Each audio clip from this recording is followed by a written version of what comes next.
Ladies and gentlemen, boys and girls, children of all ages, this is not the sideshow. This is not the undercard. No, this is still the main event. My name is Ryan Baldwin. With me, as always, my right-hand man sitting on my left-hand side, Mason Shepard. Glad to be back, man. Glad Oh, to be man, back. it is so good to be back. Yep. It has been far too long. December 1st was our last uploaded episode. Yep. of I know the main you all event. missed us. And since it has been nearly 2 months since our last episode, we are going to do a special extended episode for KNTU and Spotify. We're just going to loop it all together Yep. and have a grand old time. Mason, it's good to see you again. It's been far too long. Yeah. I missed our sports talk. My wife just doesn't sports talk as good as you do. She doesn't care nearly as much as you do. So she's like, you know what? I don't want to talk about it. You know, the fortunate thing is I have a father to where I can do this anytime, anywhere. So, yeah. Lucked out there. Let's dive right in because when we left off, Yeah. it was not even bowl season quite yet. We were still we were still early December, Yeah. and we were in conference championship week coming up. Yeah, conference championship week, yeah. And so I believe we correctly predicted that based on our outcomes, the top four. We had kind of had it Yes. narrowed down. We said if Michigan won, they were going to jump up. If Bama won, they would jump up, and that Yeah. would move Cincinnati in. Yep. And sure enough, Bama 1, Michigan 2, Georgia 3, Cincy Cincinnati 4. 4, yeah. And then I would just like to personally thank Cincinnati for proving us right Pretty much, in their yeah. game with Alabama after we said, hey, guys, Cincinnati is a group of 5 school, Yep. and they are not ready for what a Power 5 school, especially Alabama, will do to them. No, I think personally, with Cincinnati and the way that beating went down, I think that's one of those things where it's like no one can be like, oh my, you're not gonna have the Home Alone moment. I just think it's just like who didn't see that coming. I told my dad when we were sitting at home watching this, I was like, the only people rooting for Cincinnati are people who go to that school, and even then they may have been wearing crimson red. So I think that there is a lot of group of 5 like fans from like group of 5 conferences and schools that are like, oh, this is our chance to show that we belong in the top 4. And I think they actually thought that because they had beaten Notre Dame, that they would be ready for an SEC powerhouse like Alabama. No. And Bama was like, son, sit down. I'm going to show you how to play football. I mean, that's the thing. I wouldn't even put them as related to Bama as calling them son. That's like the neighbor's kid who's like 5 houses. Who broke your window. Who broke your window. That's like the neighbor's kid like 5 houses down. Like, come on. Okay. First of all, I mean, one thing we do have to give Cincinnati.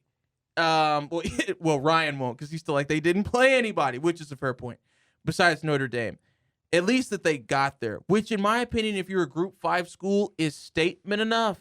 Because if you thought you were going to go any further than that, then I think, okay, you're getting into delusion. I think the only thing is, like, do we genuinely think that they were the number 4 school in the nation based off of that? Like, are they going to beat Michigan or Georgia or even the people that ended up behind them, Oklahoma State, Baylor, Notre Dame? They beat Notre Dame, but Ohio State, like maybe they have a chance against like Michigan and Ohio State, but obviously Georgia showed that they were just as good, if not better, than Alabama. Clearly. And if you think that Cincinnati had even a chance, even if they had moved up or down, no, they had no chance. No. Even if they had somehow, on a miracle, beat Alabama, Georgia was going to come in and whip them too. Yeah. But that's what I'm saying, man. I think Group 5 schools kind of have to take Cincinnati getting there as this is okay because they kind of showed this is how you get there. Build your record up on these. I can't say that word because it diminishes. But build your record up on these lesser than teams, and have a good win. Have a good win. The problem is though is that a lot of these Group of 5 schools, the win that they would need are going to come against teams that are going to soundly beat them, right? Yes. Like Cincinnati is not going to go schedule Georgia or Bama, or Ohio State or Michigan, on their offseason, or even if they like it maybe it's not Cincy because Cincy is about to graduate a whole bunch of people. I'm not sure that they're going to be a top contending team afterwards. But like, I don't know what other group of five, like SMU. Yeah. If SMU is going to try and do the Cincy and schedule Alabama or Georgia, I'm sorry, SMU. No. But barring a miracle, you're not going to beat them. And even if you do, it's a tall order to then go undefeated the rest of the way through. Yeah. There's a reason that it's group of five versus power five. And even then, I would argue right now that Bama and Georgia, I don't know about the rest of the SEC per se, but Bama and Georgia are their own Elite Two conference. No, I would like agree they with are that, yeah. a step above everybody, which is baffling because I didn't even know that. I didn't even think it was possible for two teams to be so head and shoulders above everybody else. Well, I think growing up, that was Florida and LSU. They were the ones that were up here above everybody. Georgia, and now the roles reversed because Georgia would sometimes peek through. Bama stayed in the middle until Saban got there, obviously. And then, but it was Georgia and it was Florida and LSU, and you would occasionally get your Auburns, and then you would get your Georgias, and then when Saban came, and they won that game against Texas, which hurts, and they only won because Colt McCoy wasn't in it. After that, it was Bama again, and then Georgia got because here's the thing about Georgia, I think Georgia, like Michigan, was suffering from little brother syndrome in that, okay, you're good. You're really good, but you're not going to be better than me, your big brother Bama. You're never going to beat me. And for a long time, that's what it was. Georgia would be on fire. They would be great.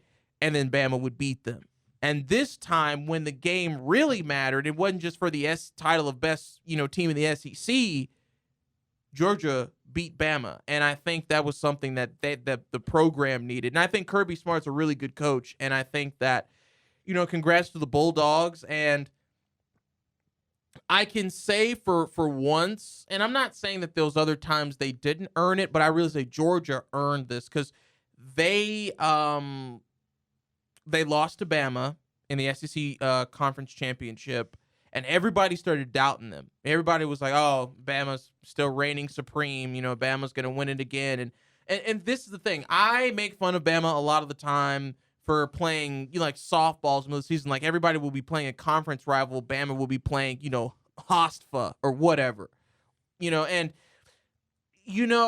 when Bama has a good enough team to where, okay, we played a sucker because they wanted the rub and they wanted money, and now we're going to play these big schools and whip them too.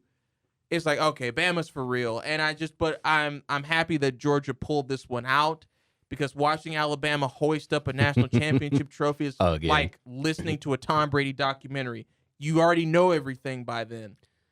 I do think the game was actually, now that we're on to Georgia Bama, I do think the game was actually closer than the 33-18 it ended up being. Obviously, the last 7 points came off of a pick six, and before that it was still 26-18, so it was still a close it was still game. Anybody's game, yeah. But yeah, I do think Georgia earned this one. They came in with a game plan this time, and they came in going, we got embarrassed last time, and they came out with a chip on their shoulder, and they performed, and they earned it against a very good Bama team. Now, the real question is, because I saw this one, this article on ESPN, they've got the way too early top 25 for the following season. Yeah. And Bama, of course, is still number one just because they've only got 6 offensive starters, 7 defensive starters, and they're still predicting to be number one because it's Bama and they just 5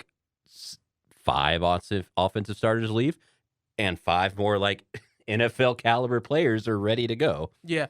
Well, because this is something I realized.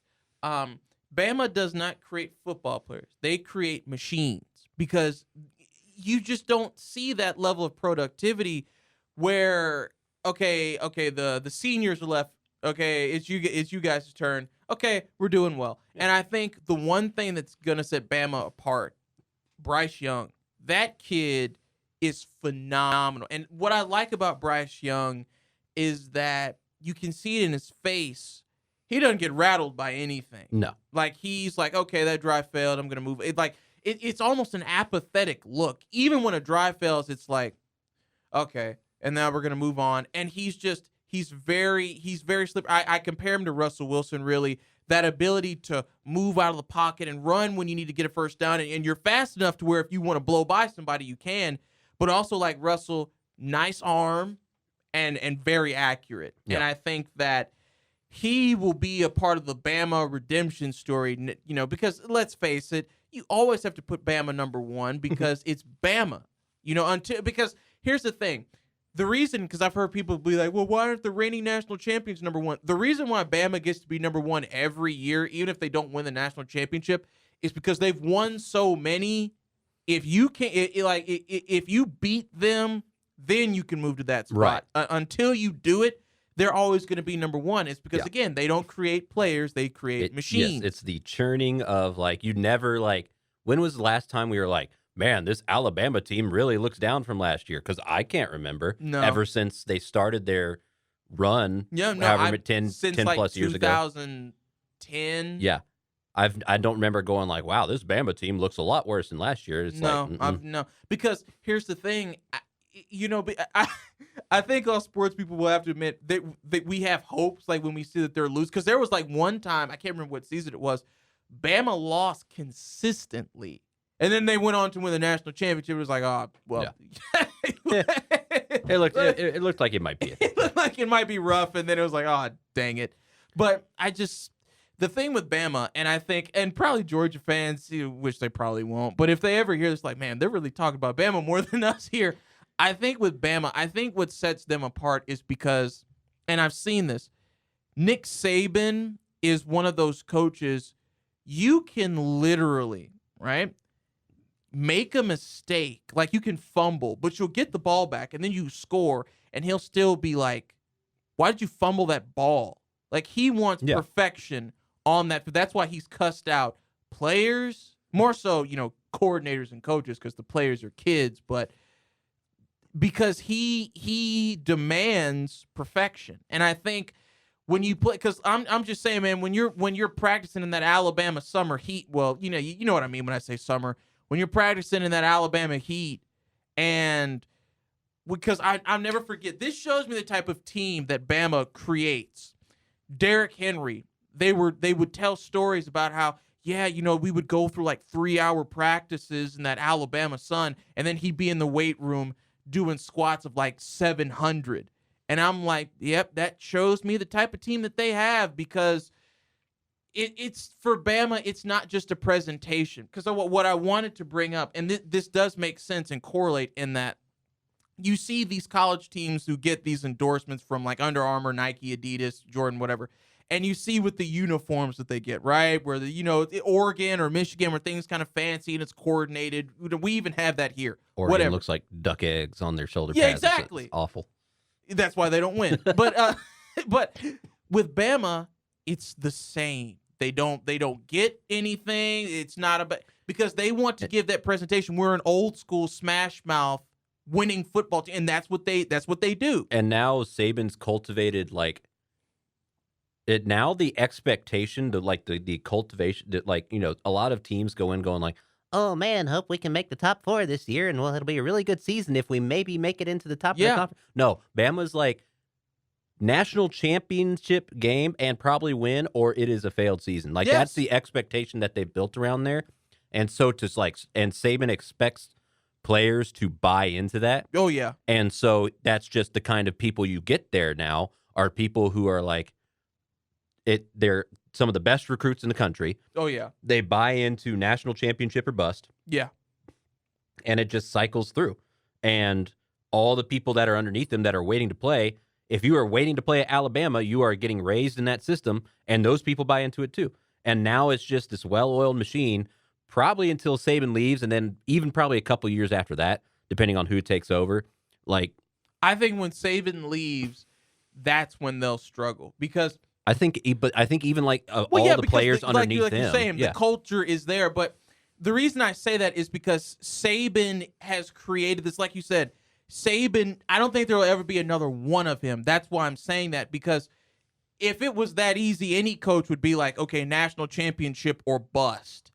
But it's not that easy to be like that. Right. And we see with Saban, that's just who he is. And it's funny when you see him and you're like, is this the same guy who was a Dolphins coach and the Seahawks and they flunked out and whatever in 04 and all that stuff?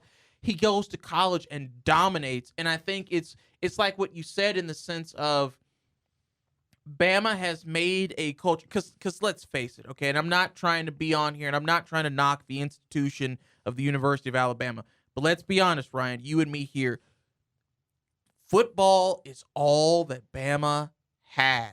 But beyond... They do okay in basketball and baseball. Beyond being okay in basketball, but no team really shines in basketball in the SEC unless it's like Tennessee, Kentucky. It's like the Cowboys. It's the same thing in Dallas where the Cowboys are way mine. And the Mavericks are like, kind of there. And when the Rangers are good, they're like, oh, yeah, sure. Yeah, but when it's Cowboys. When it's football season, like the Mavericks are are secondary. The Stars are way down here. Exactly. And then they kind of start to rise up when football season is over. Yeah. It's the same thing for Alabama. When it's football time, it is full on Bama football. And then after that, it's like, oh, yeah, we started basketball in like November, right? Right. Well, exactly. But see, that's the thing. That's the interesting thing. Like I said, I'm not trying to knock the University of Alabama, but I think people go to that school for the football game experience because it's the University of Alabama. Let's be real with ourselves here. But that's as far as I'm gonna go. But anyway, I'm just saying that culture that's created is something that I just don't think you can replicate. If like you said, if it's not already ingrained in you for like 10 plus years, I just don't see another team, because Dabo Swinney tried, but then if we saw once players started leaving, Clemson ended up back where Clemson really started. Yeah. It's hard to be another Nick Saban, and that's why I don't think there will be another one. The closest person who I think would get there is honestly Kirby Smart, because, again, look at Georgia in the sense with Alabama. There is no, we got this Nike, like everybody's got deals with somebody, but I'm just saying we've got this Nike or Under Armour jersey deal, and we got these cool. They don't care about that. They're like, okay, we want to win. That other stuff, and the reason why I think it matters, folks, when you talk about uniforms in that sense is it's because presentation is a part of a football team. It's a part of any sport, to be honest. Sure.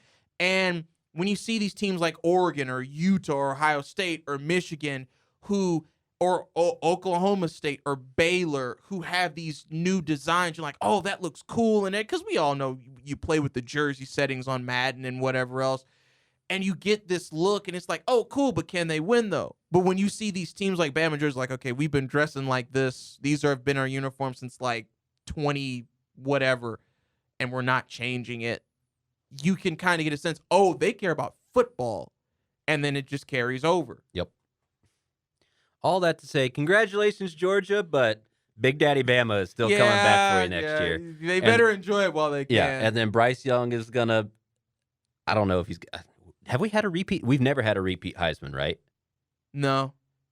If there is ever a guy that's in a unique position to do that, back-to-back Heismans, and then he's off to the NFL to be a top 3 pick, depending on what teams are there. Yeah. Then he'll be like every other Bama quarterback and phase out. But Mac Jones has had a decent year for the Patriots. Yeah, okay, besides Mac Jones, I don't count him yet because he's a rookie. And you can and I'm not saying like that negates a good year because he got to the playoffs, which, if we're being honest, that's better than any other Bama quarterback has done. For a rookie year, and it's good, yeah. Well, I'm talking like just Bama quarterbacks in general, because you have to look at the Greg McElroys and all the people who were before that. Joe Namath was from Alabama, sir, and Bart Starr. It's just they haven't had anybody recently. How dare I forget people who played in the 60s? I'm just saying they were there. Just like maybe not for the last 20 years. No. You're right for the last 20 years. Until Mac Jones. I mean, Tua's not bad, but he needs the Dolphins a lot. Have so many issues. Yeah, he needs a lot of work. Well, nice job, Georgia. Congratulations. You did it. But you better keep working, because Bama's going to be Bama's going to be back for revenge. Be like year. LeBron James. Practice all year round. Oh, my God. We got to talk about the Cowboys. Don't go anywhere, because we have to talk. Yeah, we do. About the miserable Cowboys. We'll be right back.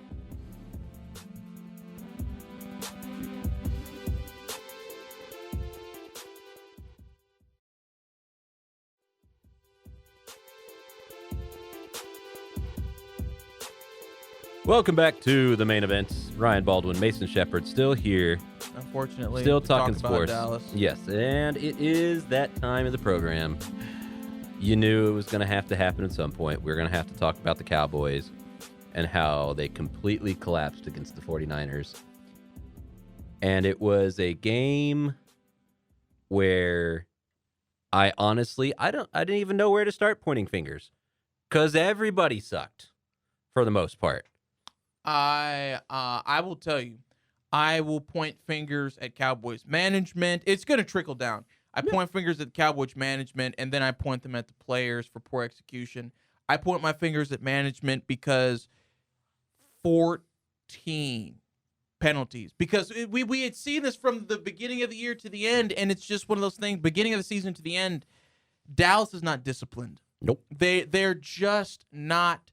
Instead of, and if you watch Hard Knocks, folks, you know what I'm talking about. Instead of Mike McCarthy doing mojo drills where he was looking for flair and people doing what they're supposed to do, they should have been just doing snap count drills. Like, okay, we're going to sit here and we're going to practice a snap count, and if the offensive line jumps or flinches, or if the defense encroaches or comes offsides, we're just going to be repeating this over and over. They should have had a practice for that, because that's ridiculous. And then with the holding, that's something in and of itself that they should have practiced, but they didn't. Because Mike McCarthy, let's face it, and I'll admit this, when I heard we were getting Mike McCarthy, okay, he's got a name and he's got a ring. Now we see that Rodgers was the one who got him that, because Rodgers in that defense. He is a very feckless human being, because a very feckless coach. Because Dallas, in my opinion, they started off strong, but see, it happened when we had that discussion about Dak in the boot and the Minnesota and the Denver. When that happened, it screwed everything up, in my opinion, because we were riding high, man. Like, we had lost one, but we were doing well, 6-1. And then we had won again with Cooper, but then it came down because Dallas, first of all, didn't do what I said as far as, like, move in silence. Don't tell people that, you know, okay, Dak is playing against Denver. They did. And then not only that, how about, for one, you let Dak practice? Because my dad told me this, and I had heard about this before he told me, where, yeah, they still didn't let Dak practice. And I was like, they sent him out there with chemistry that he had not had with his receivers in a while. And I think when he went out there is when Gallup wasn't back yet, but he was about to be. But the receivers had no chemistry with Dak past that point. And what that tells me, if you have no chemistry with your quarterback, with him not being able to play for 1 week and him not being able to practice for 2, then that's a problem. And it goes back to practice, which is something they clearly don't do well enough. Because what you see, and I mentioned this last night, what you see when you saw other Hard Knocks, and even though there was a Hard Knocks curse where the teams that were on it didn't really amount to anything, you saw them being serious. Like, you had your entertaining moments, because that's what the show is for, but you saw them being completely serious in their practice. I mean, man, Jarvis Landry cussed out the Browns receivers for being like, look, we're not promoting a losing culture here in Cleveland. We're not being soft anymore. If y'all want to be soft, just leave. But when you watch Dallas's, and I'm telling you, Ryan, I just saw this lackadaisical, low-intensity environment where the coaches weren't inspiring in any speech they gave. Mike McCarthy was vapid and monotone and trying to fire his guys up. It was so bad that Skip and Shannon even pointed out and noticed it. Yeah. And you have your defensive coaches and stuff like that. They're cracking jokes. It's like they want to be friends with the players and not be coaches. It's what it seems like. And Mike McCarthy has turned into a Santa Claus looking Jason Garrett, because Cowboys come off of a drive where they do nothing, and he's doing this. And this is the problem. It's bad enough that you have management that's like that, but you got players who are like that. You've got players who are undisciplined. I can't tell you how many times Dallas fans like us have seen, man, this guy got his money and he hasn't done anything since. It was amazing to see that DeMarcus Lawrence was alive and could actually play football, because when he got his money after that first year he did, nothing. And what I'm saying is now we're going to roast management throughout this segment, folks. But when we get to the players and the execution, listen, one of my biggest problems with Dak Prescott, and I love Dak. I love everything about him.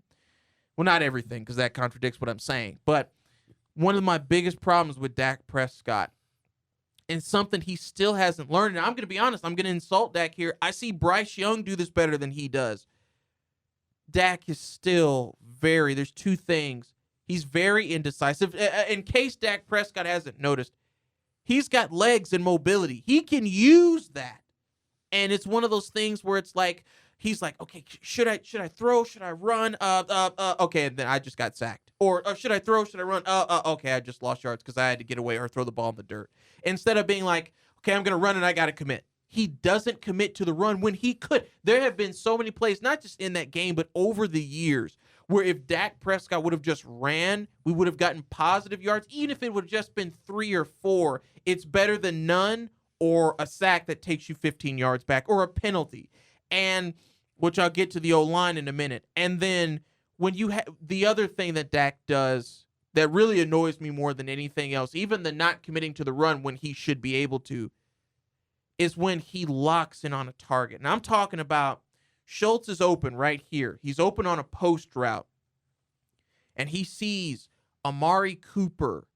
And he's like, okay, Cooper's the design receiver. I'm going to get it to Cooper. I'm going to force it to Cooper if I have to. And he's running an out route.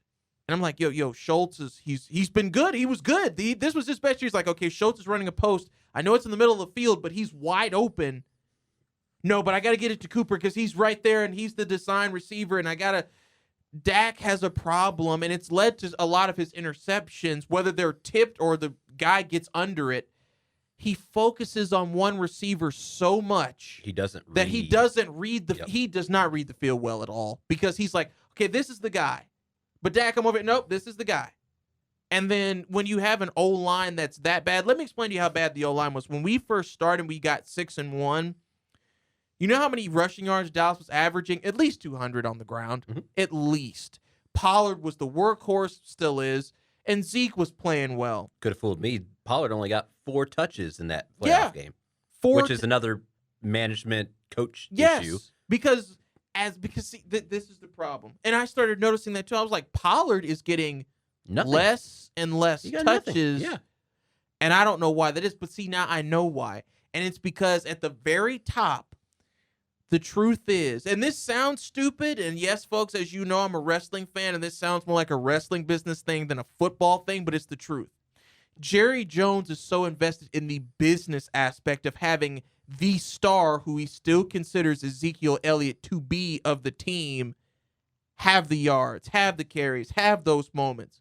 Why else would you explain that Tony Pollard doesn't get what he's really deserved, because he really helped that offense out a lot and kept the defense honest? And I'm glad that you brought up Jerry Jones and him being invested in the business side, because I don't know if you've heard this. I try not to. Jerry Jones from this past Friday, the 21st, on the radio show at The Fan. I'm going to play you this clip. Uh-huh. And I'm not going to lie to you. After hearing this, I almost started looking for another team to follow next year besides the Cowboys. Just listen to what Jerry says. This is in response to the host asked him a question about the fans' concerns about the sun being in Cedric Wilson's eyes on that 3rd and 1, and about putting curtains up and making that a non-factor. Here's what Jerry Jones said in response to that. I wish to hell all I had to worry about was a ball hitting the screen or a little sun getting in there. Conditions and elements have been a part of football since it was spelled the first time. No, I'm not. That's about 10,000 on my list of things to worry about. The fact that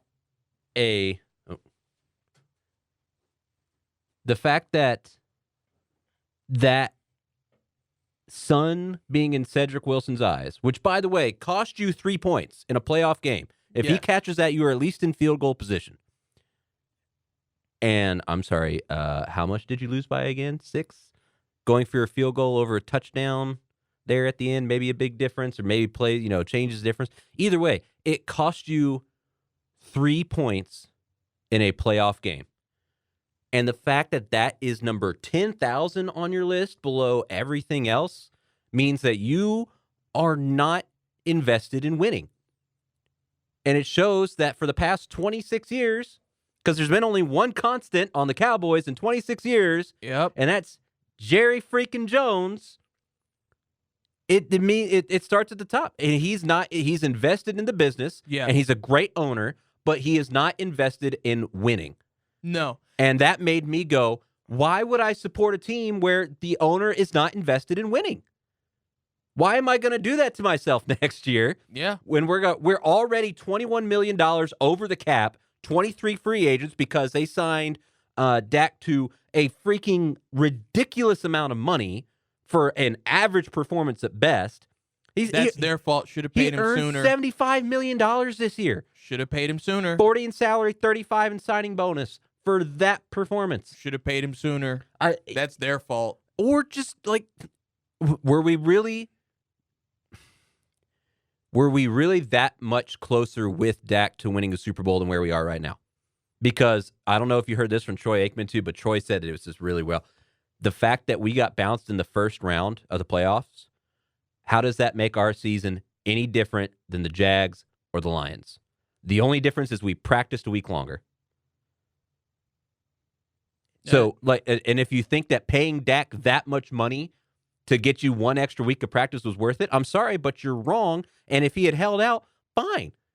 Right? Because I'm not convinced that Dak is going to get you to the Super Bowl without a lot of talent and help around him. But you just paid him and Zeke so much money, you don't have money to throw around to get the talent. Yeah, well, if they had only taken the fans' advice, and I'm about to go off, folks, because I'm sick of this old man. For one, Troy Aikman has something out for Dak. I don't know what it is, but he just seems like you could hear it in his commentary.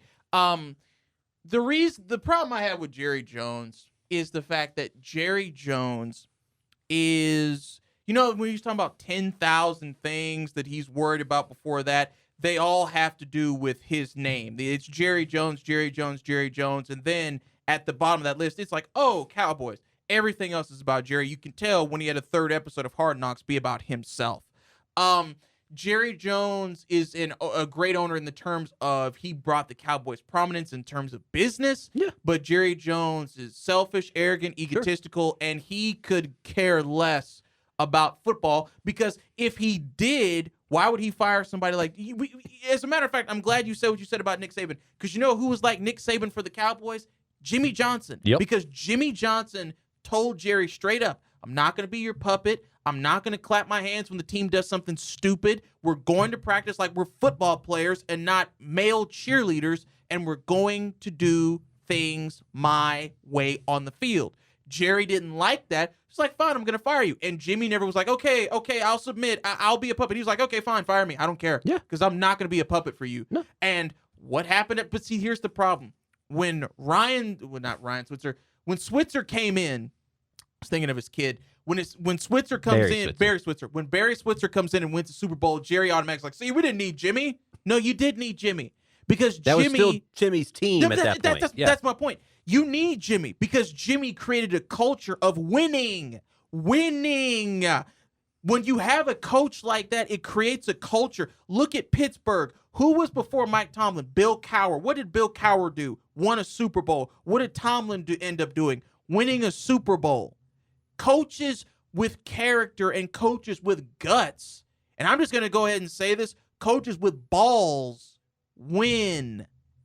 But when you have some people like Wade Phillips, Jason Garrett, and now, as we can see, Mike McCarthy, who have no nuts and don't have the ability to tell Jerry, this is my team in terms of what we do on the field reflects all of us, especially me. It's not even that for me.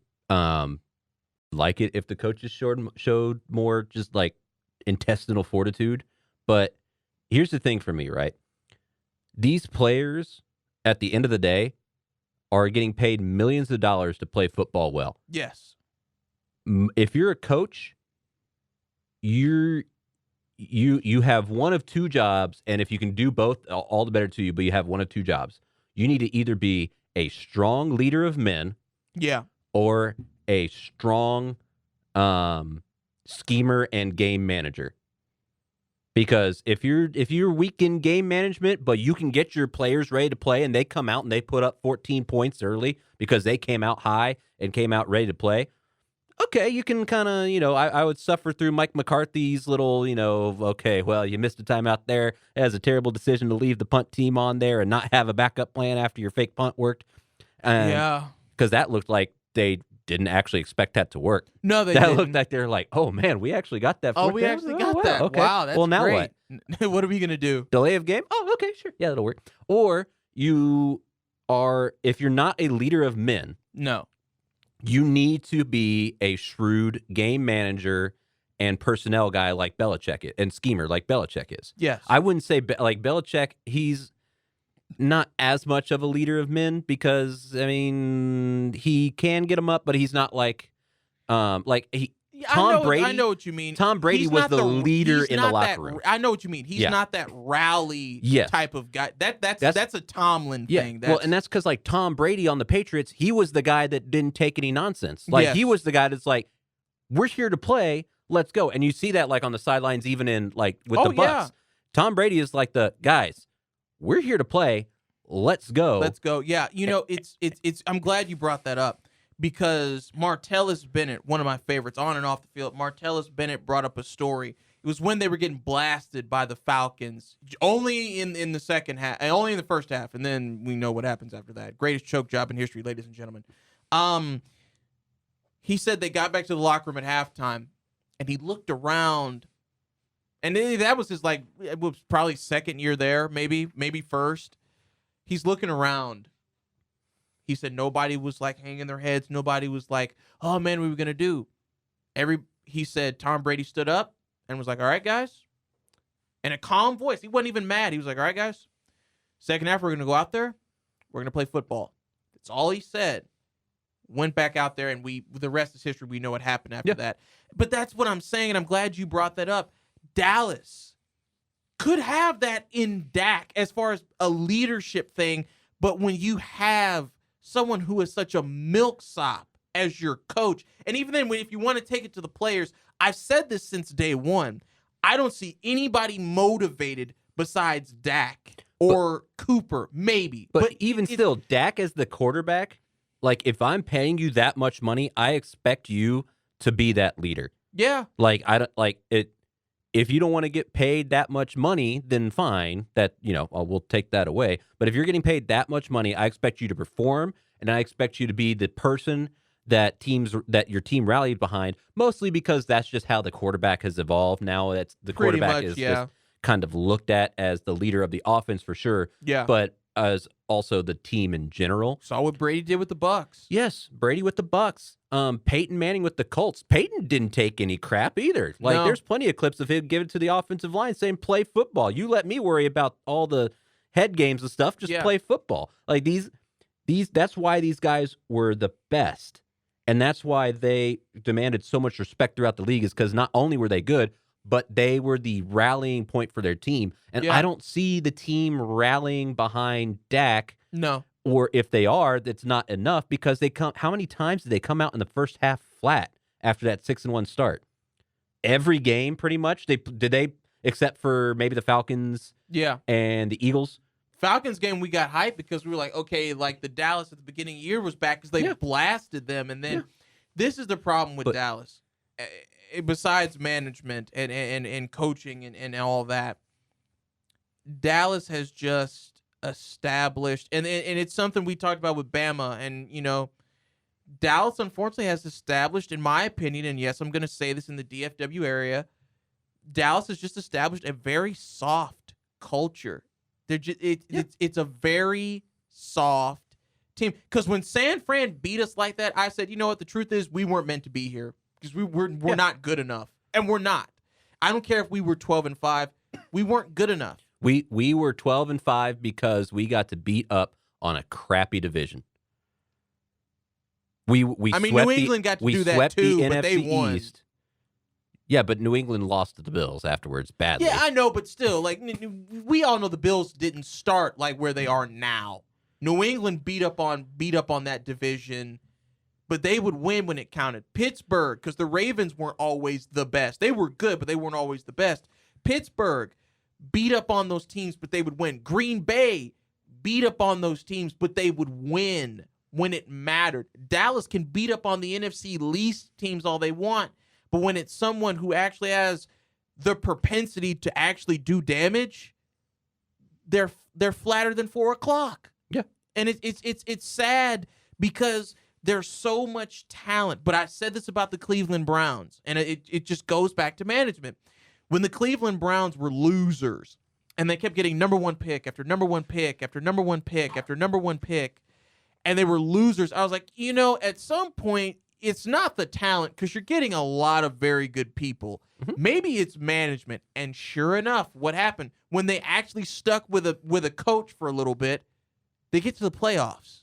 And Dallas is just so convinced because of Jerry that the way they've been doing it is fine. They just need to make little tweaks here. No, Dallas needs fortitude, because if there's one thing I can say, the Cowboys fan base is the best fan base, and I'm not just saying that because I'm a part of it.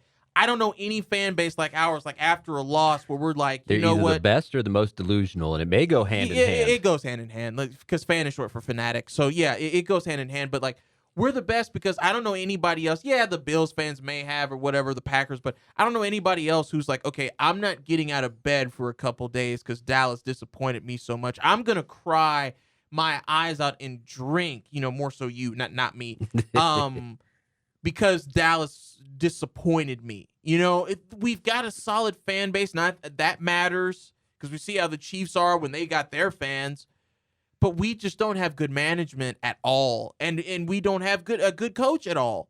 Nobody on that staff except the secondary coach is someone who has some get up and go. And when you talk about the players, listen. You can't tell me that with Ronald Leary, Doug Free, Travis Fredericks, Zach Martin, and Tyron Smith, that Zeke Elliott and Dak Prescott would have not have gotten us to a Super Bowl by now, because that offensive line was the best for the last 5 years. They were all together, but we had Romo, and that's kind of self-explanatory. But again, I'm just not convinced. Maybe Deke and Zach in there, or Zeke and Dak in there. They're like basically the same person. Pretty much, yeah. They're together at this point. Maybe in their rookie year, but again, I haven't seen that progression from Dak that would say like, oh yeah, okay, you know what? And I honestly, our receiving core now I think is better than when our line was that good. No, you're right. Our receiving core right now is a lot, but I can't remember because Romo had like. I don't think Patrick Creighton was at the end of last year. Roy Williams. His best may have been Dez. That's when Dez was kind of there, and Dwayne Harris, and Austin. Miles Austin. Miles Austin. Yeah. That may have been the best. They're like three best. Yeah. But even still, for me, like Cooper, Gallup, and CD are a better three than those three. Well, CD, at least top to bottom. I think Dez is the better number one, but I think top to bottom, like those three are better. CD's starting to play like Dez in the later part of his career, dropping these balls. And so then let's take a look at the even bigger issue, right? Because we've lambasted the Cowboys enough, I think, for this past performance. Fair enough. I mean, it'll never be enough because we'll never be. We'll be dissecting more and more, forever over this loss. Yeah. But if you look at the Cowboys next year, now, before I get to that, I'm going to say something. Let me see if you agree, because this could be a hot sports opinion here. The Cowboys just had their best chance to win the Super Bowl for the past 10 years and the next 10 years and blew it. I 100% I agree. think when you look at the talent on paper that this team had, yes, and the seasons they were all having, yes, I think it was definitely the best chance for the past 10 years, except for maybe when Dez totally caught the ball in Green Bay. Oh, yeah. other than that this is probably the best in the past 10 years and will probably be the best for the next 10. Because here's the deal. If McCarthy's coming back, then you're looking at a whole nother wasted season, in my opinion. I do not see how anything changes if he's going to be your head coach. Yeah. And especially if you're losing Dan Quinn and Kellen Moore Dan Quinn and Kellen Moore to head coaching spots, because they're both getting a lot of interviews. I mean, Kellen Moore didn't really impress me that much, to be honest. Even if Dan Quinn leaves and this defense regresses, Dan Quinn was the in my opinion, the MVP of Dallas was Dan Quinn for the coaching staff. Yeah, really of the entire team, to be honest. Micah made a big difference. Yeah, okay, yeah, I give you that. But what I'm saying is, with Dan Quinn, our defense shot from we're complete trash. We're kind of good. Yeah. And above average, yeah, and that's the thing, is that with Dan leaving, Dallas might have to start at square one again. And I think here's the thing: the reason why I think Dallas blew it is because in our first game, we took the reigning defending Super Bowl champions, who are now at home right now. We took them to the limit. We lost, but we took them there. You mean to tell me we couldn't have done that with Green Bay? We could have. We couldn't have done that with San Fran? We could have. If the Cowboys that showed up to that game. That's what I'm saying. If we had showed up the way we showed up to play Brady, we could have done it. Peak Cowboys this season was a Super Bowl champion. Yes. Straight up. The problem was they couldn't consistently play at peak Cowboy, and when it came to big games, they showed repeatedly that they would not play at that level. Nope. So the follow-up issue to that is, as I mentioned earlier, the Cowboys are $21 million over the cap going into next season. Yeah. With 23 players set to hit free agency, including names like Michael Gallup, Randy Gregory, who had a breakout season, Dalton Schultz, Cedric Wilson, Keanu Neal, who played pretty well, Kazee, who played pretty well as well. Jaron Kearse played pretty well. Brian Anger, who was like a top 5 punter in the NFL for the past 5 years. I wish he could have been our kicker. Good God. And that's all the big ones looks like. But I mean, but those are those are big names. You got to bring Kearse back. You got to bring Neal back. Yeah. You have to bring Gallup back. I like Wilson. Or Wilson. You got to pick one of them. Wilson. I think Wilson's hands are better. I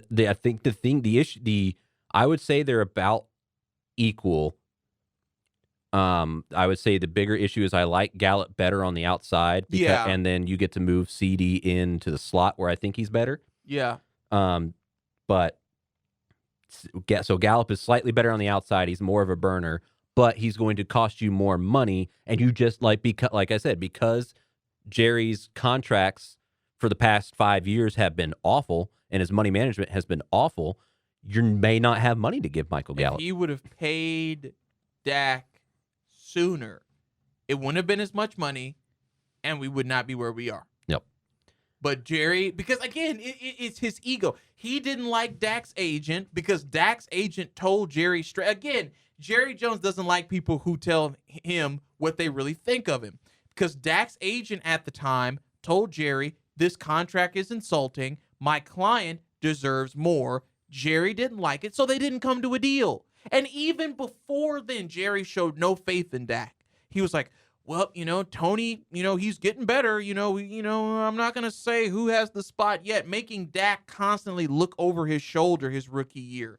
And the truth about this is, whether people want to accept it or not, those names you just rattled off, you can't get rid of Schultz. He's gotten so much better. He's your number one tight end. So number one without a doubt. Bringing him back for sure. Almost like Jason Witten, where he can't really run, but boy is he good when he can hit that 5 yards and you can get a 5-yard gain out of him. I didn't even mention Leighton Vander Esch because I just assumed he was going to be. They can let him go. I mean, but he had a pretty good year this year. Yeah, but his injuries are just too much. That's my point. But that's the thing. It's like I didn't even mention him because he's not even on the radar. You can get rid of Vander Esch. You can get rid of Kazee. I think you got to bring back Gregory if you can. Oh yes. Are you kidding? You cannot lose him, especially when D-Law is injury prone. Unless you're going to make Micah a full-time pass rusher, which I No. think they should. No. He's one of the best. He is actually, by the numbers, one of, if not the best pass rushers in the NFL. Yes, without a doubt. So if you make him a full-time pass rusher, then you can maybe not bring back Gregory. Problem with that is I like Micah's versatility because Me too, you but- don't need the defense. Defense. You don't need the offense to know where he is on the field. People tried to compare him to Lawrence Taylor. I don't see that. I see a Clay Matthews type because when Clay Matthews first started, he was everywhere. Mhm. He was on the line. He was in the middle of the field. He was neither of them were ever in the secondary, but when you had that tight end that would come across, they'd be on them. That's why I think they need to keep Micah versatile. They need Randy Gregory. They need him. Because here's the thing, right? The truth is your brilliant owner missed out on TJ Watt because he wasn't the size that Jerry thought was good enough. Can you imagine Micah Parsons, TJ Watt, DeMarcus Lawrence, Neville Gallimore, and Randy Gregory? I can imagine a whole lot of things if Jerry wasn't running the we can draft over the imagine a past lot. 10 years.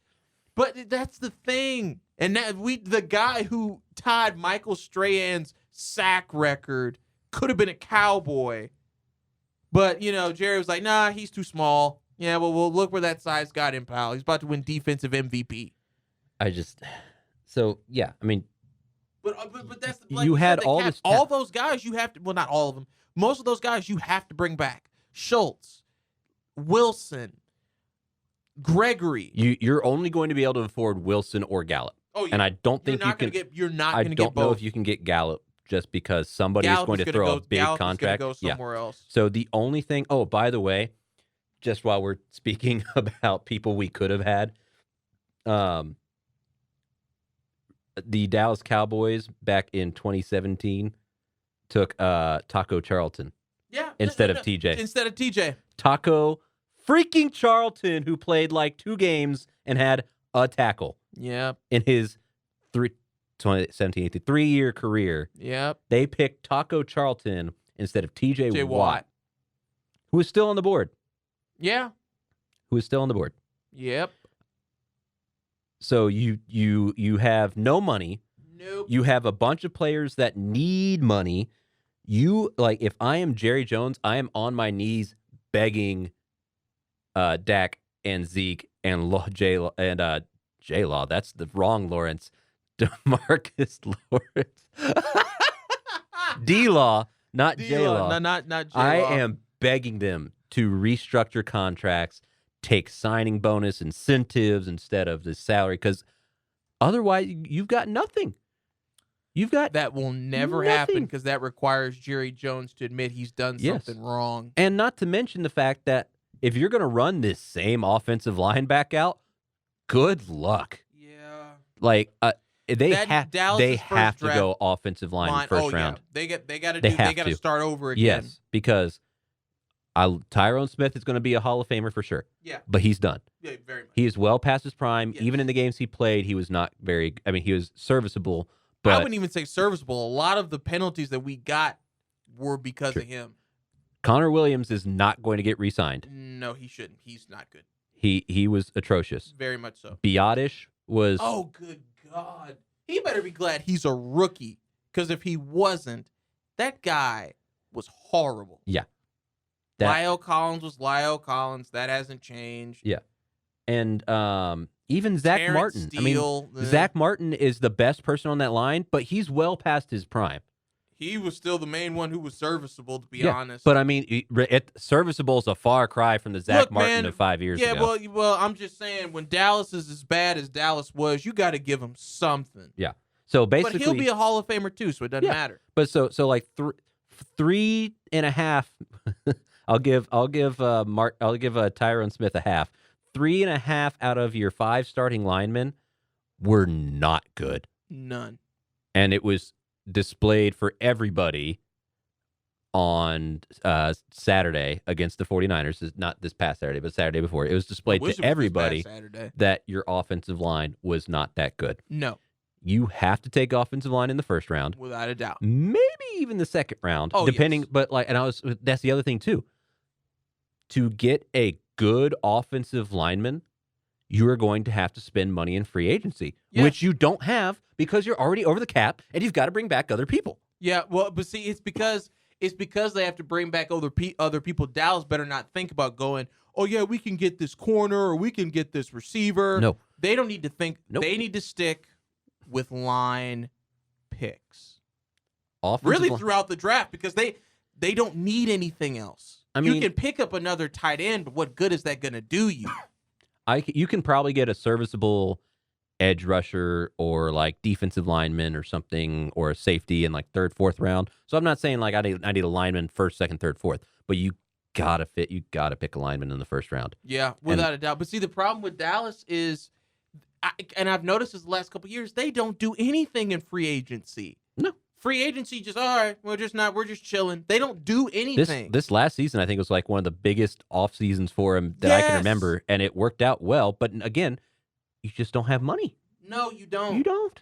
I don't know. I literally don't know. Like, you are going to have to like bring in people from the practice squad. You're going to have to move money, Which they beg did, yeah. people to like restructure contracts, and I just don't know how they're going to be able to field a halfway decent team. I can tell you now, we're gonna lose Randy Gregory. Knock on wood, but we're gonna lose him. You think so?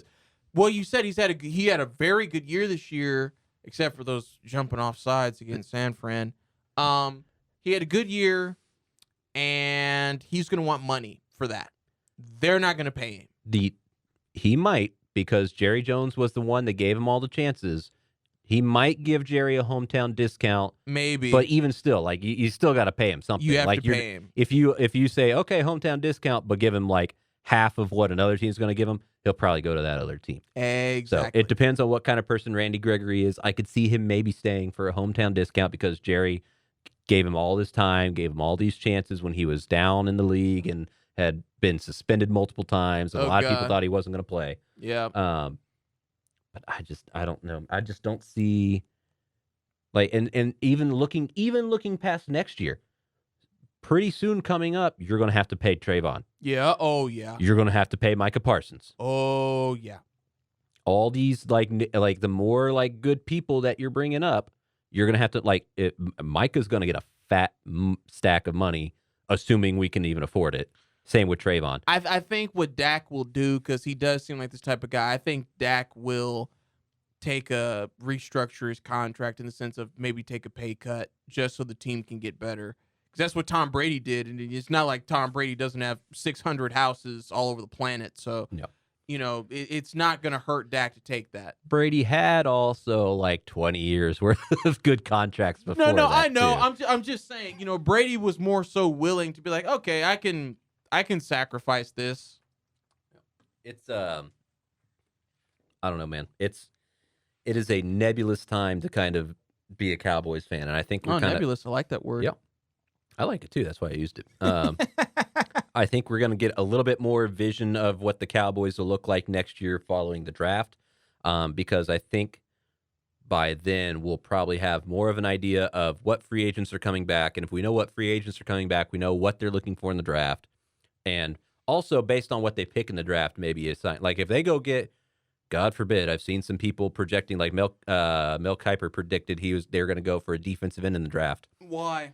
Why would that be a priority? If you're thinking that you're not going to get Gregory back, then that's the only reason. But even then, why would you not fix your offensive line unless they've got an inside read on somebody that's a pretty good offensive lineman that they can get dirt cheap? Yeah. Because good offensive linemen definitely go for dirt cheap.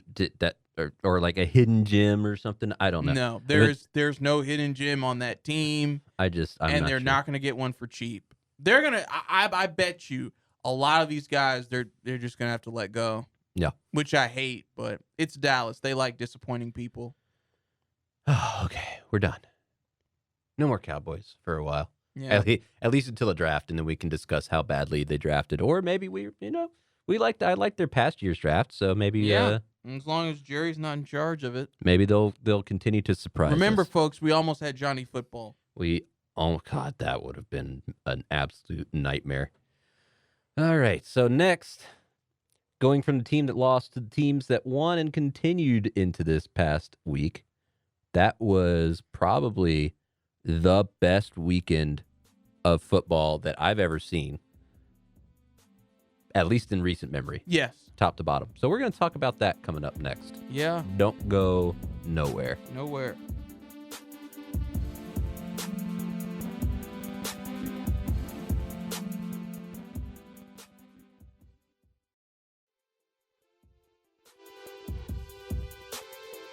Welcome back to the main event. Ryan Baldwin, Mason Shepard, still here, still talking sports, and whoo, that was a weekend of football. Yep. And only one team out of our 4 picks for Super Bowls that we did way back in the first episode of the main event are in. And that unfortunately, is it had to be his. my Bengals, who had the opening game Saturday, took down the Titans. And many thanks to Ryan Tannehill for throwing that absolute gift. It did get bobbled up in the air, so it wasn't entirely Tannehill's fault. But thanks to the Titans for the gift. And then one play. Joey beat a Jamar Chase. One play after that to get him into field goal range. Got great chemistry, man. And then how about Evan McPherson? He's been isn't he a rookie? He's a rookie. He's a very good kicker. He's so made far. 4 game-winning kicks so far this season, including that as a Can rookie. we get him on our team, please? Not likely. Yeah, I know. Not likely. If we could get I would take Justin Tucker at 50 over Greg Zuerlein. Just please. So the Bengals beat the number 1 Titans, Yep. win their first road playoff game in franchise history, Yep. and will play In the AFC Championship in the game. AFC Championship the Chiefs Bills, who played last on Sunday. Your poor Bills. That was one of the craziest. That was one of the craziest endings of a game that I've seen, just in terms of like the back and forth of it, right? Because you're like, oh man, the Bills really need a touchdown here, And then they sure got it. enough, they got it. And then it's like, well, wow, now the Chiefs really need something here, and then they got it, And then I and was the like, Bill, oh, and then brother. it's like, okay, well now the Bills have now the They've Bills given have- it away they at give- this yeah, point. and then the Bills got it again, and then it's like, okay, well now the Chiefs just need a field goal to get into overtime. And sure enough, they did that. And then we talked about this a little bit before, but God, I hate the OT rules for the NFL. Yeah, I can agree with you on that. It's a team game. Yeah. Even if one team scores first a touchdown, let the other team have the ball. Yeah. Like your offense and your defense should both have to perform for you to win, Yeah. in my opinion. No, I agree with you on that. I think having it to where it's a sudden death run. I think it was a less of a. This is how we're exposing like how sports and business and entertainment, they go hand in hand here. I think that was more of an NFL business decision rather than an actual sport consideration, because sudden death, because that sounds a lot better. I think it's also, at least when the NFL was like, originally starting up, like, and you had, as my dad would say, we only had 2 games on Sundays. You didn't have your NFL red zone. You had 2 games. Like, you couldn't have the games, like, kind of go back into each other. So if you were consistently playing, like, a full overtime, it was an issue. And even more so as, like, games kept getting sandwiched closer and closer together, right? Yeah. Like, if you were delaying a game at noon because it was, like, 3:20 and they were still in Television, yeah. overtime, then you're brushing up against the next games. Yeah. So I can kind of see it from there. But, like, in the playoffs, come on, guys. But even then, it's the playoffs. But even then, and then this is where I'll say, I'm not going to knock pro wrestling, but I'm just going to, reference it here because it makes sense. It's not pro wrestling where it's like, okay, we know this is not fake, but scripted. We know this is scripted, so you need to be off at a certain time so the other Right. show can come on. This is a sport, but pro wrestling is a sport, but this is another sport where the outcome is not predetermined. So if it goes long, it just goes long. You can't cut it just because it's going to go into something else. And I think, but that may be what they're afraid of. I don't know, because regardless of it being a non-predetermined sport, it's, if you go over, the station still gets paid. So it's just one of those things I just hate that it comes down to a coin flip. Like, yeah, it the doesn't Chiefs- come down to the field. It just comes down to, okay. the Chiefs got the ball first, took it And down, yeah. scored a touchdown, game over. Yeah, that was kind of underwhelming, Yeah. especially in a game like that where the and teams honestly, were trading. Yeah, honestly, that ruins, to me, the hype of the overtime, right? Yeah. Like, and it's not like when you compare it to like hockey, that's a little bit different because the overtime is like you've been battling, and it's usually like 2-2 or something. It's not, Yeah. and the first person to score. It's not where it usually. It's first person to score, but both teams usually have like opportunities to go back and forth and stuff. Now, one team may outplay you in overtime and Yeah. control the puck more, but you still usually have an opportunity at both ends. Well, plus with something like hockey, even though I'm not the biggest hockey aficionado, hockey it's not one where it's like, okay, offense on the field. Yes, It's a constant flow. continuation. It's Yeah. constant. So that's where sudden death Yes, works. basketball's not sudden death No. because that would be dumb, right? You win it. You win the opening tip. LeBron goes in for a dunk. Game over. Good job. Okay, That would be that's a pickup basketball game, if anything. Baseball, it has you get a Yeah. chance. Both teams get at least one chance to bat. That's fair. Even soccer, like for most major tournaments, you have extra time, and then you have penalty kicks if the format Yeah. doesn't end in regulation. You have penalty kicks after the extra time. What about ping pong, Ryan? You ping pong overtime. Ping pong, I'm pretty sure if you're tied, the international rules is like a win by 2, I think. Or it's either like that or like, yeah. So like in tennis and ping pong, I think it's like a win by 2. Yeah. It's like, yeah. So, but yeah. But the NFL's football the only one is that's the just like, only one where you can win a coin toss. and then if you in get the the ball game- and in the game yeah. after one score. And it baffles me. And it's the only the NFL does. It's the only Yeah, NFL that does NFL's it. the only one that does it. Yeah. Well, I don't know what the CFL rules are, but in terms of like American one cares football, about the CFL. college teams go back and forth. Yes. Whether one team scores or not. And it brings that, it really gives the feel of overtime, of Oh, it it does, being yeah. a big deal as opposed to, oh God, I hope my team wins the coin flip. Yeah, I agree with you from especially like entertainment value and the feel of the game, because I don't think a lot of people understand, football's not just about, it's going to sound weird, but football's not just about football. It's the feel of the game. And when it's like, oh man, these teams are trading, and then when it's like, oh, it's sudden death and the Chiefs won, in my opinion, it hurts you, more because like you're saying, the opposing team never had a chance. Yeah, if to I'm go a Bills out fan, there. I'm so upset because I'm like, we played a fantastic game, and at the end of the day, yeah, can you say your defense should have stopped them? Maybe, Yeah, but like, no, you can. you Still can say also that. say that like if you had gotten the ball, the Chiefs defense may not have stopped you. So why did the Chiefs get to advance? Either way, Chiefs Bengals. I think the Bengals are in trouble. Oh yeah, They gave up 9 sacks to the Titans, which, by the way, fun fact, because they posted this up, the last team to win a playoff game after being sacked 8+ times was Donovan McNabb in the Eagles. Wow. Way back in like 2003, I think it was. Wow. Yeah. So that's a big deal. But the Chiefs offense is not, I mean, the Bengals game plan for the Titans was much easier than it will be against the Chiefs. It was stop Derrick Henry, make Tannehill throw the ball, and occasionally Tannehill's still going to beat you anyway, but not this time. No.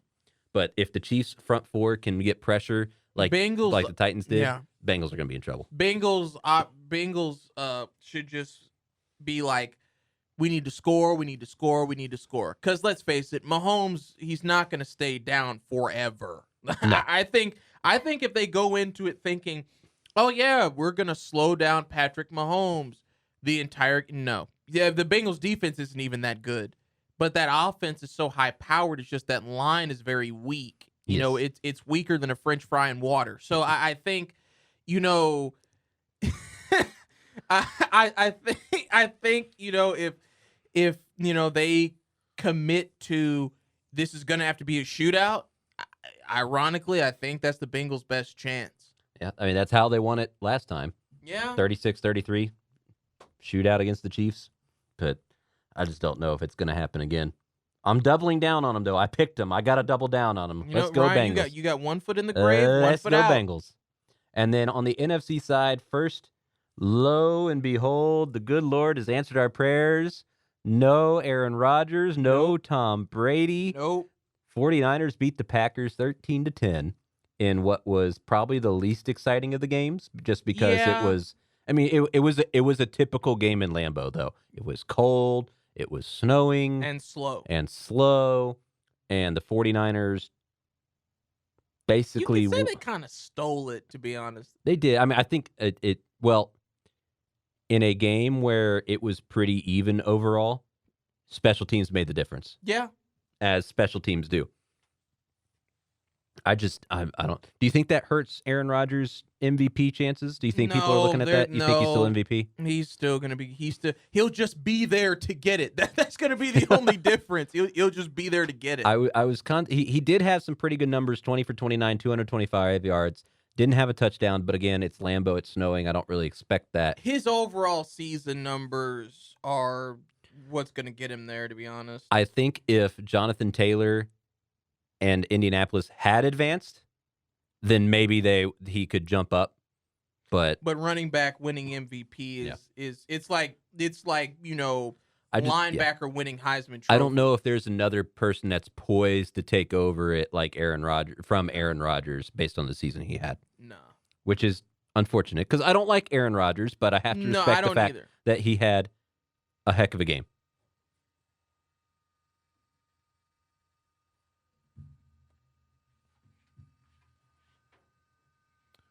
Folks, we're just experiencing technical difficulties. Not sure.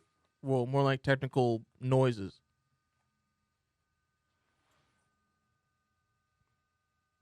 Yeah, because those lights are still blinking. Okay, good. Well, I don't know if it can be heard on the. I don't. No, because I'm looking at those. They can't really be heard. Okay, well, we'll just cut this part out. Yeah, pretty much. Yeah. And then on the other side, Matthew Stafford proves that it was the Lions all along and not him. When he wins a Super Bowl, you can say that. Yes, he's got a ways to go, but he did.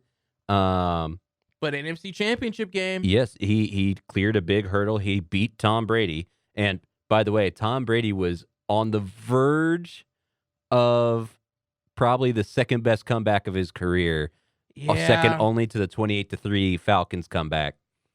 But which that one was an unfortunate itself. So they couldn't quite eke it out, and the fact that he did it with like no Godwin, no Antonio Brown, and a defense that was kind of banged up was pretty impressive. But hey, I am fine with not Brady, not Rodgers in the NFC Championship I'm totally game. fine with that. I am just fine with that. And that gives Rams 49ers on one side, Chiefs Bengals on the other side. You already know I'm doubling down on the Bengals for the AFC. Who's your AFC pick? I'm picking Cincinnati because Kansas City ruined my playoff bracket. All right, let's go Bengals. I want Mahomes. Dude, can you out. Here's the other. Can you imagine Joey B 2 years ago winning the national championship, ruining his leg in the first year in his rookie year, and then winning a Super Bowl in his second year? I would explode. My mind would. Honestly, I can tell you this. If Joe Burrow wins a Super Bowl this year, people will be calling him the new prodigy that will take over Brady's place over Patrick. Watch.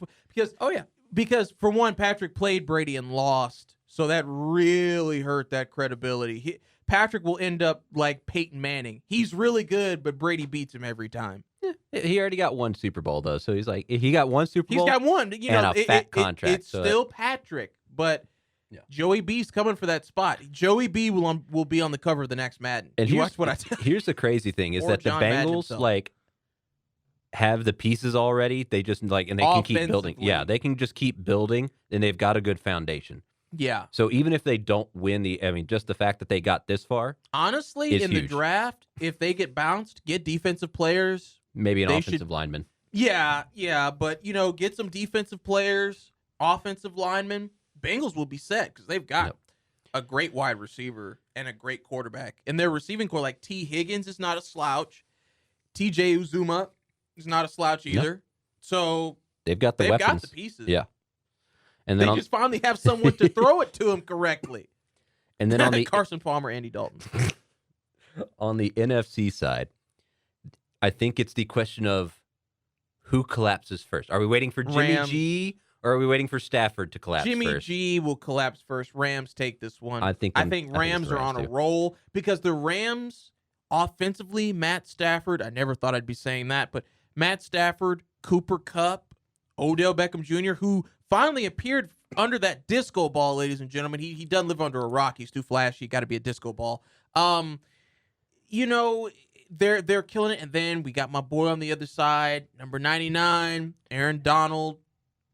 And the Rams defense, they always keep a solid defense. Von Miller on the other side, too. Don't forget. In Jalen Ramsey, Jalen still Ramsey, there. corner. You know, Yeah. so yeah. So it's the ultimate Jimmy test. G will flop. It's the ultimate test of because it's the gamble. Is it paying off, right? Because the Rams went full in. They signed Jalen Ramsey to a big money. They went and got Matt Stafford, gave up a lot for him to the Lions for it. They went and got Did Von they really? Miller. Yeah, well, yeah. Yeah, they traded I think they gave away 2 first-round picks or a first and a second.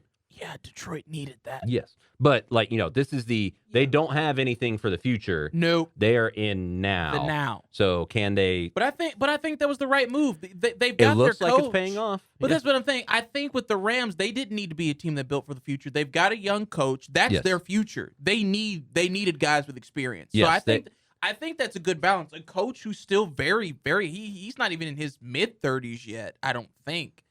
So he may be like 31, 32, 33. But young coach, but guys like Stafford and Donald and Miller and Ramsey and Kupp and what's their tight ends, Higbee. You know, they've got guys who've got experience, and with an experienced QB with a cannon like that, they needed that. They don't need to be worried about building for the OBJ? future. He threw the ball on a dime on a trick play a couple of times But already. let's be honest. I think that's how OBJ lives his professional life. It's just trick plays and trick catches. Pretty much. He's done well since he's been there. I can't take that away from him, but I will never go put him in my top 5. By the way, this is without Von Jefferson too. Mhm. That was a big name that got dropped out for the Rams halfway through, and they're still putting together a season like this. But yes, it's the ultimate. It's the gamble of we need to win a Super Bowl now because we don't have anything to build for in the next Years few from now. years. So far it looks like it's working. And We have to avenge that boring loss to the Patriots. I've got to go with the Rams over the Niners. I think Garoppolo is there's less of a safety net, right? Like if Stafford has a subpar game, the pieces around him and the defense is good enough to kind of lift him up a little bit. Yeah, and also Malcolm Brown's been doing a good job at running back. Oh yeah, it's just Jimmy G has a little bit less of a safety net if the team doesn't. Because if they shut down Deebo Samuel, then he'll have to go to Kittle, and then they'll keep him on lock and key. Because to be honest, that's really what the Packers did. They kept Kittle under lock and key, and he didn't really get anything. Again, Lambeau, snowy, I get it, but still, Kittle didn't even have that many catches against Dallas, which I know is, again, being the nicest guy in prison, but they ran all over him, and Deebo Samuel ran all over him. Yeah, exactly. But I think the key is if LA can stop the run, 49ers are done. Because that's their main thing is keeping the defense honest with their run. If they can do that, they're done. Simple as that. Yeah, and all those games will be played this upcoming weekend on Sunday. So that means Monday we'll have some good content because we can talk about the conference championship games. Man, Monday, it's a good day to talk about sports. And see how it went. Yeah, Monday is a good day. You have all the stuff from the weekend, all the big stuff. Except, Monday Night Football. But thankfully, that's not on anymore. Yeah. And now we are going to take a quick break. And when we come back, we're going to talk about something that we haven't really touched on because it's been football season. But that's the NBA because that is halfway done, a little over, and in full swing. So don't go anywhere. We're going to talk about the NBA and the Little Mavericks.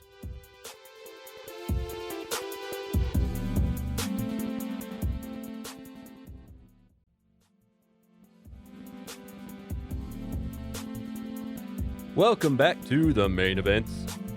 Ryan Baldwin, Mason Shepard. Woo. As always, here for all the sports. And so we're going to go to basketball, because we talked about basically zero basketball. Yes, let's do all the basketball songs from the 90s and early 2000s. Basketball Jones, I got a basketball Jones. I got a basketball Jones, oh baby. Ooh, ooh, ooh. I'm playing the Space Jam soundtrack right after this. Yes, I love the Space Jam soundtrack. We had that on CD in my mom's minivan when I was a kid.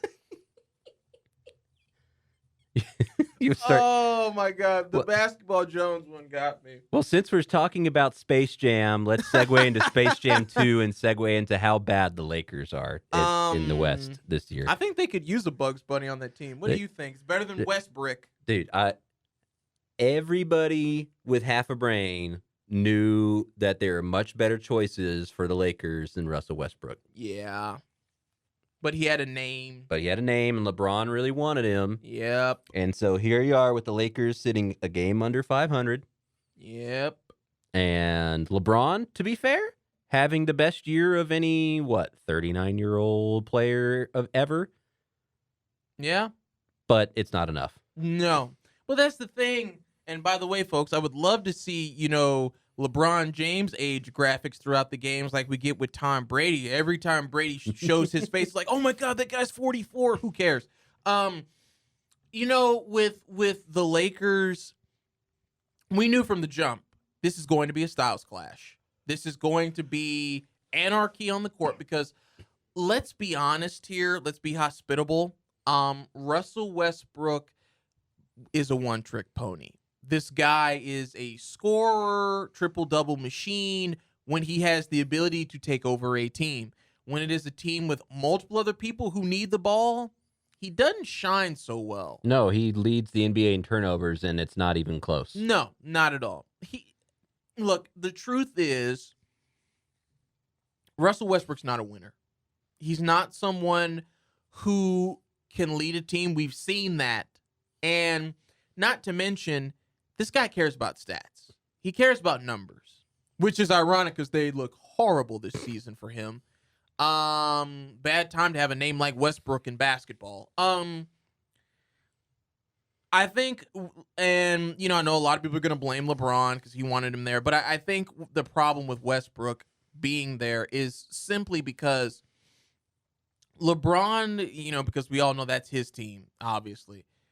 He creates a culture where everybody gets time to shine. He creates a culture where everybody needs to show what they can do so the team can be better.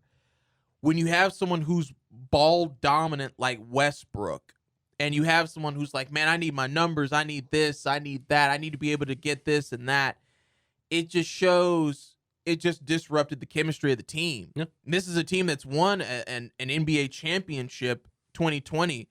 I know a lot of people like to discount that because that was the pandemic era, but it was a championship game. It was played and he won. Deal with it, Skip. But I just think that the Lakers, this is just not their year, and it's early, but it's one of those things where it's like it's not that early. We're over halfway what I'm through. Saying.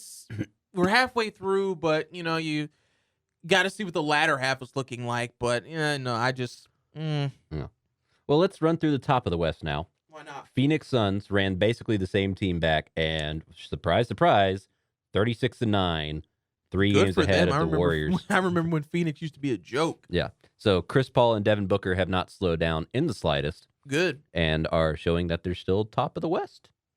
Right behind them, Golden State. Oh, boy. But they're kind of cooling down because Klay Thompson is in and out with the knee. Underutilized Splash Brother. And Draymond Green is out with a back injury. And Steph has finally cooled off from his insane shooting spree. They've got some other good players too, but I don't know if Steph is not putting up 30 points a game, I'm not sure that they're going to be beating everybody. Well, that's a corner that they backed themselves into. If Steph doesn't do this, then we can't, function. So no. Number 3, the Memphis Grizzlies, who Ja Morant balling out, and I'm glad that he's got some supporting cast around him because he's been really good the past few years. Yeah. They're 32-17. I mean, good for Memphis. Again, another team we were growing up. Memphis used to be a joke. Yep. Same with the Utah Jazz. I mean, Yeah. I know there was that period when John Stockton was on there and they were pretty John good. From, Stein. like, I mean, the and they 80s also had like Carlos Yeah. Boozer and Yeah. Deron Williams, but then, yeah, for most of our lives, they've been pretty bad. they've been to see them come through. pretty bad. But now they're pretty good. Donovan Mitchell and Rudy Gobert, the COVID man, as he will forever be known now, is COVID man. The COVID man. Dude, I still can't believe he went and like touched every single microphone, like right before this whole thing got shut down, like literally right before, and then he tested positive for COVID after touching like every mic at the press conference. That, jeez. And then fifth, the Dallas Mavericks, who are having a aggressively okay season. That's good. Aggressively okay. They ran the same team back, and it's basically kind of what we expected. Luka is shooting okay. Yeah. He's starting to get into form. He's only shooting 43% from the field. He's shooting less than 30% from beyond the arc, though. That's kind of an issue. But KP is playing pretty well when he's on the court, which he's played 31 out of 47 games. So that's more than we all thought he would. Yeah. But the big surprise and the one I like stepping up, Jalen Brunson has had himself a year. He went from sixth man last year to he took Tim Hardaway's starting spot.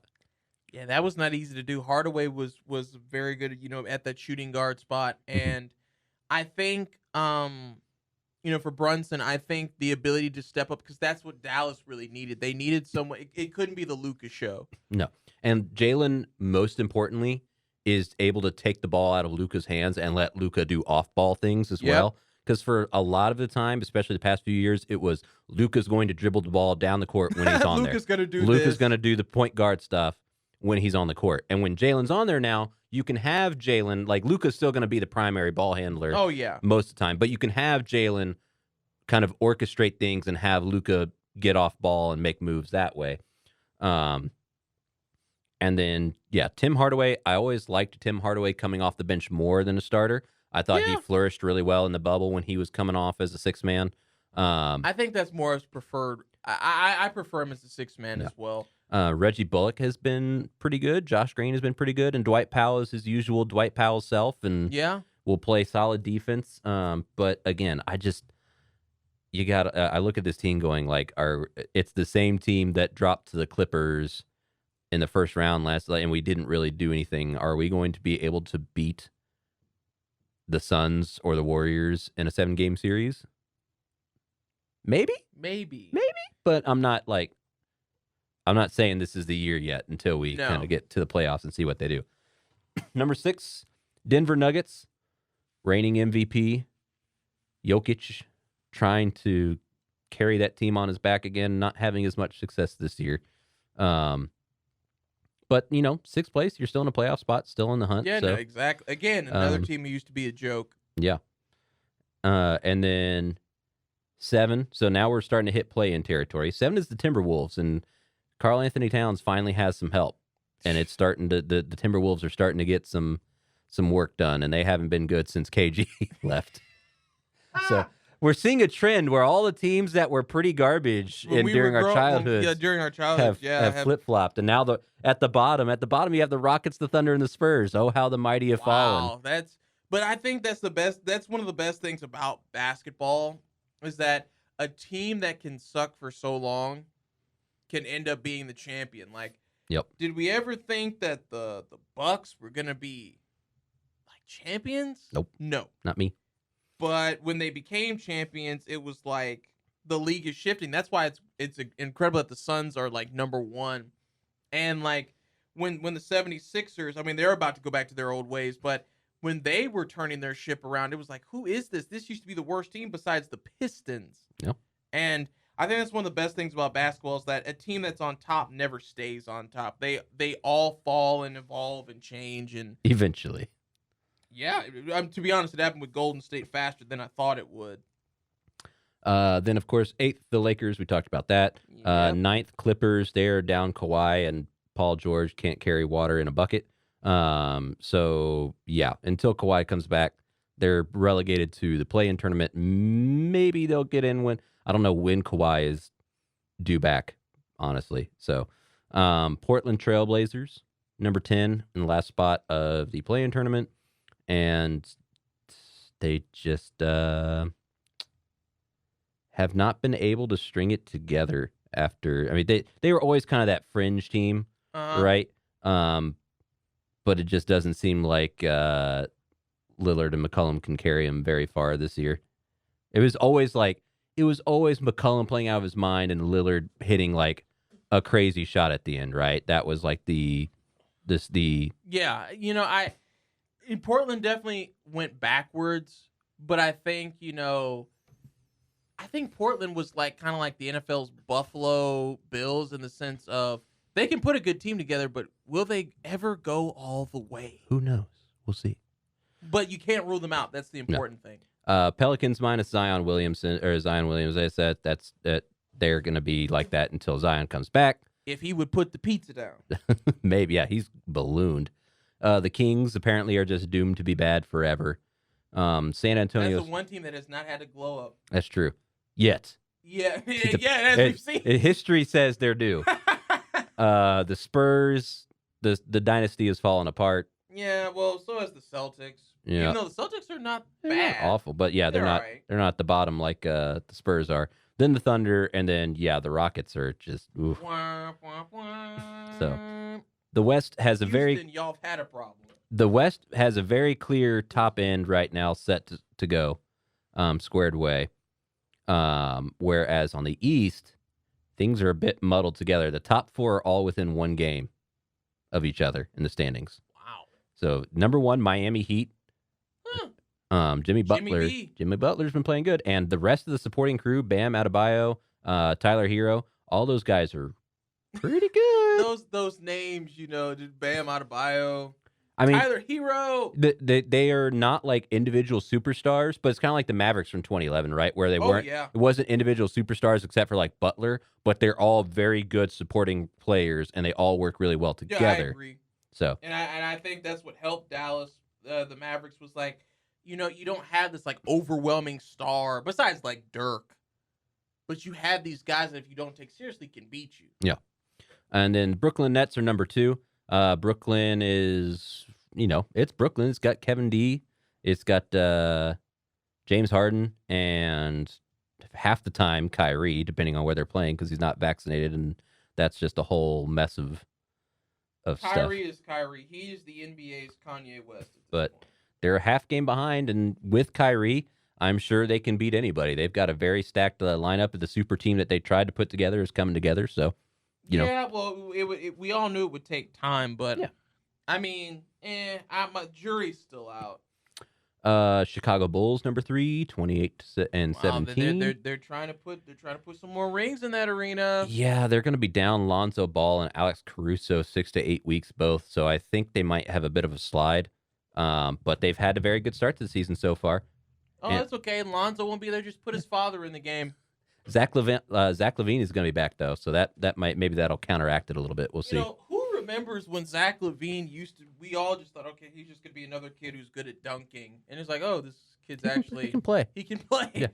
Yeah. Fourth, the Milwaukee Bucks, and again, when I say fourth, remember that's only one game behind out of first. Yeah. It's 30-17, 29-17, 28-17, 30-19. They're all right there. So fourth place in the East right now is still extremely good.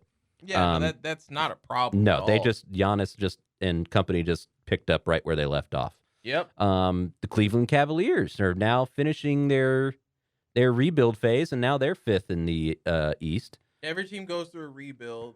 They're thankful K Love stayed. They've got a lot of good young players, and Kevin Love is kind of the experience. The OG veteran, man. Yeah. The 76ers, despite Joel Embiid's persistence that he can carry the team, I mean, they're even at 6. They're only 2.5 games behind first. So yeah, it's not like they're bad. They're 27-19. It's just without Simmons, they're missing that kind of additional piece. Well, according to Simmons, they can continue to miss him. You don't want to be there. No. And then the Charlotte Hornets, out of nowhere, 7th, 26-21. Still Charlotte a solid. Hornets, out of nowhere. Hey, I'm just saying, LaMelo looks like he's much better than Lonzo. I'm just saying we don't need to give LeVar an excuse to be right. Oh, he doesn't need. He He he's doesn't always need right it. in his mind. He's He doesn't always need an right. excuse. He's a legend in his own mind. And then the Celtics, who are perpetually just going to be Okay. who knows, okay, even with the talent on paper, for whatever reason, they are unable to string it together. They're 8th, 24-24. The Toronto Raptors, 22-22, haven't been the same since Kawhi left. Nope. They need a Drake song to motivate him. Washington Wizards, man, I hope Bradley Beal gets out of there at some point because he could do so much work somewhere. To. Wasn't he in consideration with the Lakers before they were like, yeah, we're going with Westbrook? I think it was Buddy Hield. Yeah, maybe. But, man, I mean, Bradley Beal, I'm sure would have been. I think Beal kind of suffers from the same problem as Westbrook in that he needs the ball, though, whereas Hield is more of like a facilitator. Yeah, well, at least with Bradley Beal, he can shoot a lot better. True. And then Knicks, they're the Knicks. Let's move on. They're the Knicks. They're going to be like this forever. Yeah. The Hawks, unable to kind of piece it together right now. Trae Young, not nearly as good of a year as last year. The Pacers kind of going through a rebuild at the moment. The Pistons, full on rebuild. And the Magic have not been good since Dwight Howard left. And even then, that was suspect. They got to a finals. But I'm just saying it was suspect. True. So that's the NBA current state of the NBA. We will keep checking in on this as well. We got the trade deadline coming up on February 10th. That's not far away. So we'll kind of see what the competitors' moves are going to make, if there's going to be any moves made. Exactly. I don't think there's going to be any blockbusters. I think all the teams that are kind of at the top have their set rotation. But we'll see. Maybe some teams at the bottom will try and offload a good name and try and get some extra picks for their current rebuild and see how that goes. And that'll do it for the NBA. Last segment, something we usually only do on our extended spot on Spotify. We're going to go over our Mount Rushmore segment. So don't go anywhere. It's quite fun.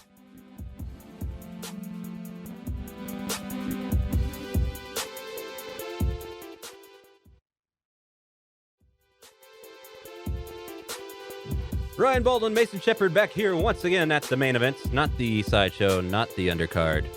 Just reminding y'all where we're at. It's, of course, the main event. You know it. We started this segment last semester. Brilliant idea by Mason. It's the Mount Rushmore series, and basically Mount Rushmore has all the presidents. We pick either a sport or a position, and if we had to put the 4 names and faces on our Mount Rushmore of said, the biggest names for whatever reason we choose on our Mount Rushmore of sports / positions, it would be these people. And so last semester we did the NBA, we did quarterbacks, we did running backs, and we did wide receivers. Yeah. All of which are available on our Spotify, the main event with Mason Shepard and Ryan Baldwin on the extended cuts. Boom. And so we are going to go with linebackers. Switch it up. Get some defense. The nitty gritty. Yeah. The big boys. The meanest people on the field. Well, knowing Ryan going back in the day, the big boys didn't weigh nothing but maybe 220 or 180.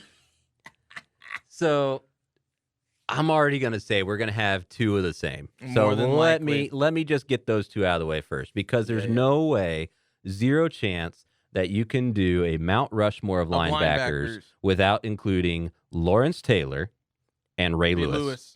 Yep. Those 2 guys were like everybody, anybody that wanted to play linebacker that grew up watching those guys wanted to be them. LT, Lawrence Taylor, was one of the only defensive MVPs of all time. He was one of the only defensive players to win MVP. That's how good he was. Yep. And he won Rookie of the Year in his defensive player. He won Defensive Player of the Year and Rookie of the Year in the same year. Yep. He got after you, was one of the best rushers of all time. Yep. And hit like a freight train. Yeah, LT was one of those guys where it was like he would look at you and you would know I'm about to get hit. Yeah, you're like, I'm in trouble. I'm in danger. Right. My uncle told me a funny story. So it was Lawrence Taylor. They were playing the Rams, it was Giants and the Rams. And Eric Dickerson was a rookie at the time. and they told him, "Hey, you're gonna run block. You're gonna pass block Lawrence Taylor." No, not me. And Eric Dickerson was like, "Okay, I'll do it," reluctantly. And so they run the play, and LT just comes, boom, and he does what he can, but he gets tossed to the side, and I think the pass gets completed, but not for much.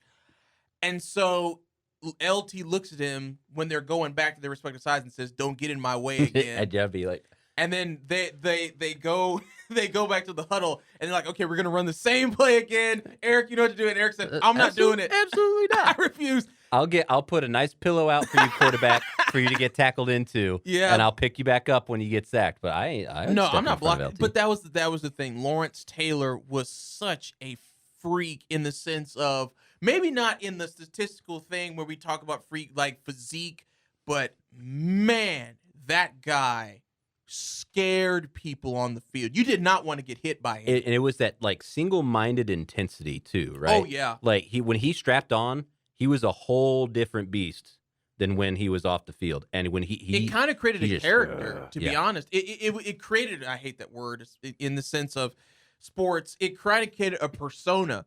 Because after watching a Lawrence Taylor game, would you really go up to him in a bar and test this guy? I ain't asking for his autograph. No, knock me out. that was the thing, and that's what we're transitioning here. That's what Ray Lewis. Yep. He came in the 2000s, and he was my version. He's my favorite player of all time. He was my version of Lawrence Taylor. Yes. Because nobody wanted to step to Ray Lewis on the field or off of it. Nobody wanted it. Yeah. And half the hits on like an NFL's hardest hits compilation on YouTube is Ray Lewis. Like this man. That's the scary thing about it. No regard for human life or his own safety, and he was going to let you know that he was there. And if you were a receiver running over the middle, let me tell you, it is a good thing that Ray Lewis is not playing in this time period. Oh no, because he would throw flags and be left, right, and center. Yeah, it was. Ray hit hard. Whenever I think of Ray Lewis, I never forget that hit he put on Kellen Winslow on the Jets. I was like, that's why I love Ray. Or that I think the hit he had against Reggie Bush. Reggie Bush, yep. Oh, gosh. So yeah, you just didn't want to get hit by Ray Lewis. And he was a leader too. That was the other thing. He was a true leader. Every player on that defense, they looked up to him. They looked up to him and they rallied behind him because they knew he was going to play. He was going to ball out 110%. Oh yeah, every single game. Because that's what he would always give. But I'm interested, Ryan, to see who else you have. I think I have an idea. Okay, so as we've discussed before on my segments, but just to reiterate for anybody that hasn't listened on Spotify, when I choose my Mount Rushmores, I pick players that change the game. Like they changed completely the nature of the game or the position, and that's what I think makes them great. So, Bill George. Well, I have not heard that ever. Yes. 6'2", 237. Was drafted in the second round in 1951, played for the Chicago Bears. Oh, Lord. He was the first true middle linebacker and the first backer to drop back into coverage. So he's also kind of basically the creator of the 4-3. Yeah. So he, his stats weren't I'm not saying his stats weren't the greatest. He had some good awards, but he wasn't he's not going to be up in the record books anywhere.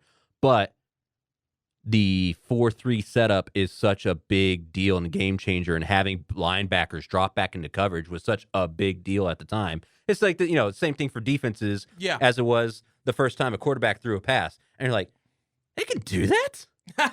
Wait a minute. We could be doing that all this time? So, Bill George, like I said, stats, I'm not saying he was the best linebacker to ever play. He is in the Hall of Fame. But the first true middle linebacker and the inventor of the 4-3 completely changed defenses. Yep. And the other one, man, there's so many names for this one that I could have gone with. Mike Singletary, Jack Lambert, even some of the newer ones like Von Miller and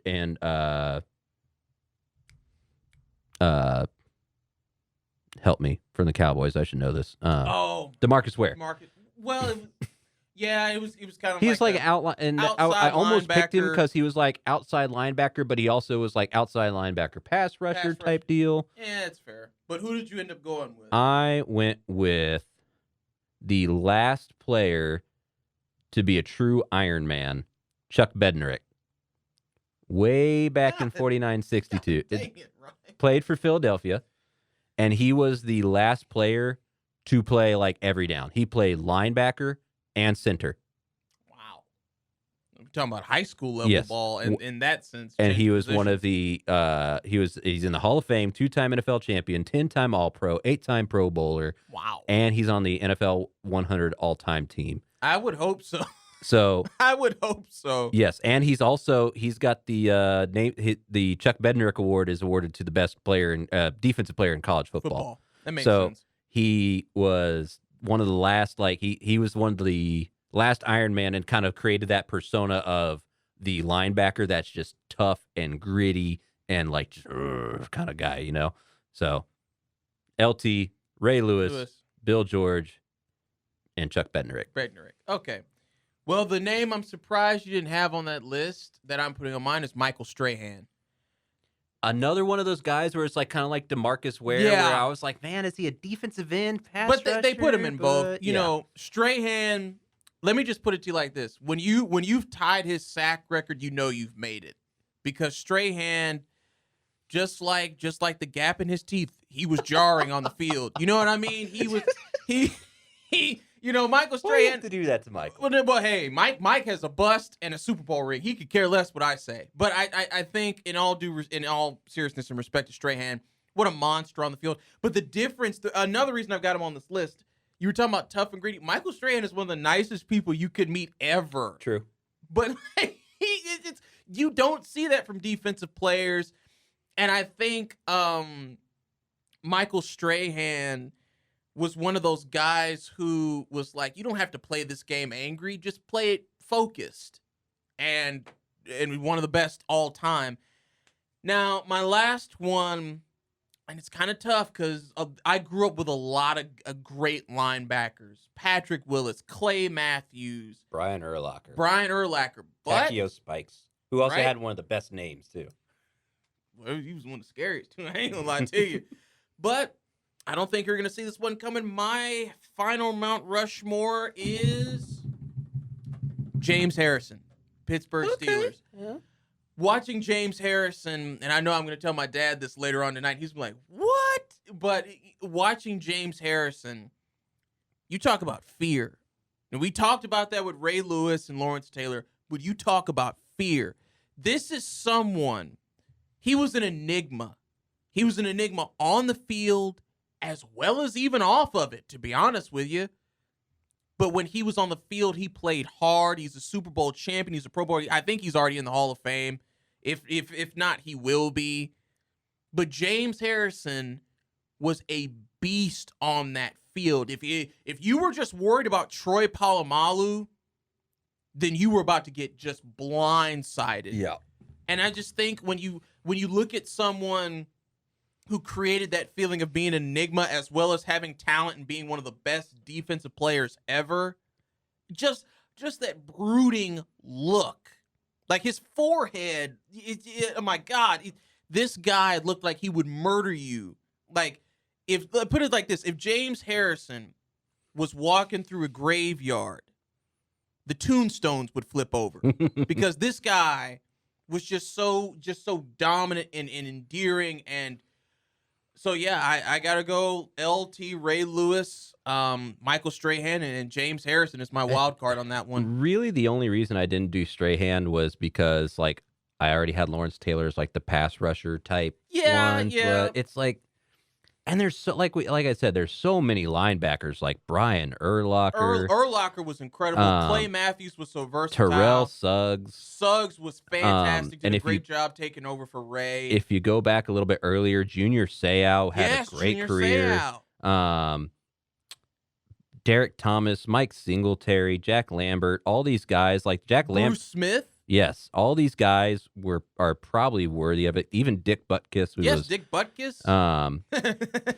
Funny name, but everybody move along. It's more the butt kiss part than anything. So all these guys were so good. It's hard to put up real quick, because I know we got to get out real quick. Would you say that the linebacker, because we've come up with so many names, really was the most popular position at one time, and then quarterback kind of transitioned into...